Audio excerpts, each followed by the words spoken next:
Drivers all across the U.S. celebrating the continuing fall of gas prices. Several stations in the DFW area are selling a gallon of regular unleaded for $1.99. Some places have prices even lower.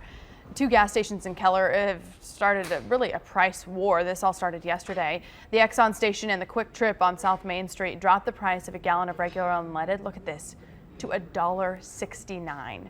So let's take a look at the rest of the numbers. The national average for a gallon of regular unleaded is $2.45. In Texas, the average price is $2.23. Here in the DFW area, drivers are paying on average even less, $2.09 a gallon. Tim? $1.69 in Keller. Ed Wallace, car critic, is with us this morning. He certainly is keeping tabs on that. This is not entirely good news. We heard a while back when gas prices were really high that it meant the economy was good. Now gas prices are really low. Does that mean the economy's bad?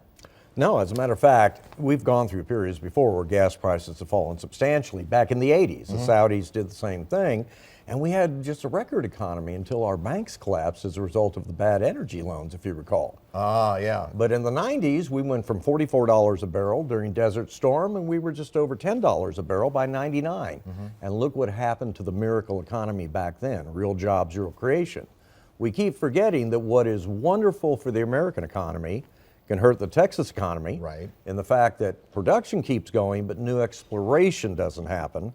But it plays havoc with the entire rest of the world. Right. It's not worth it for somebody to go and poke a new hole in the ground in South Texas or in West Texas if they're not going to make enough money off it. It's more expensive to drill wells these days compared to the price. Well, that's true, but nobody knows where the bottom is. Right. Ali Al-Nami, the Saudi oil minister, called the bottom at $40, and yesterday he said, well, all this is temporary. Yeah. But the reality is nobody knows where it's going to go down to, and Goldman Sachs, not that they're the ones that should be quoted most often, said maybe $1 trillion in new exploration is going to be put on the shelf over this. Right, and that means a lot of jobs around the world, and particularly hitting oil exploring or oil economies like the state of Texas.